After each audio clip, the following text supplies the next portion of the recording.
يلقي في قلوب الذين كفروا الرعب بما أشركوا بالله ما لم ينزل به سلطانا ومأواهم النار وبئس مثوى الظالمين۔ جن لوگوں نے کفر اپنایا ہے ہم ان قریب ان کے دلوں میں رعب ڈال دیں گے، کیونکہ انہوں نے اللہ کی خدائی میں ایسی چیزوں کو شریک ٹھہرایا ہے جن کے بارے میں اللہ نے کوئی دلیل نہیں اتاری۔ ان کا ٹھکانہ جہنم ہے اور وہ ظالموں کا بدترین ٹھکانہ ہے۔ وَلَقَدْ صَدَقَكُمُ اللَّهُ وَعْدَهُ إِذْ تَحُسُّونَهُم بِإِذْنِهِ حَتَّى إِذَا فَشِلْتُمْ وَتَنَازَعْتُمْ فِي الْأَمْرِ وَعَصَيْتُمْ مِنْ بَعْدِ مَا أَرَاكُمْ مَا تُحِبُّونَ مِنْكُمْ مَنْ يُرِيدُ الدُّنْيَا وَمِنْكُمْ مَنْ يُرِيدُ الْآخِرَةَ ثُمَّ صَرَفَكُمْ عَنْهُمْ لِيَبْتَلِيَكُمْ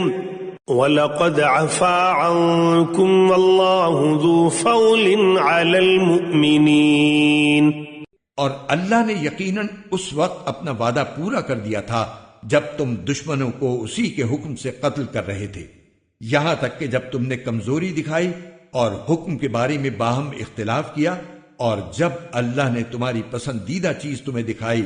تو تم نے اپنے امیر کا کہنا نہیں مانا۔ تم میں سے کچھ لوگ وہ تھے جو دنیا چاہتے تھے اور کچھ وہ تھے جو آخرت چاہتے تھے،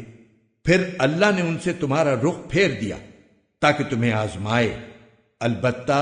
اب وہ تمہیں معاف کر چکا ہے اور اللہ مومنوں پر بڑا فضل کرنے والا ہے۔ اذ تصعدون ولا تلوون على احد والرسول يدعوكم في اخراكم فاثابكم غما بغم لكي لا تحزنوا على ما فاتكم ولا ما اصابكم واللہ خبیر بما تعملون۔ وہ وقت یاد کرو جب تم منہ اٹھائے چلے جا رہے تھے اور کسی کو مڑ کر نہیں دیکھتے تھے، اور رسول تمہارے پیچھے سے تمہیں پکار رہے تھے، چنانچہ اللہ نے تمہیں رسول کو غم دینے کے بدلے شکست کا غم دیا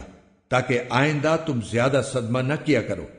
نہ اس چیز پر جو تمہارے ہاتھ سے جاتی رہے اور نہ کسی اور مصیبت پر جو تمہیں پہنچ جائے، اور اللہ تمہارے تمام کاموں سے پوری طرح باخبر ہے۔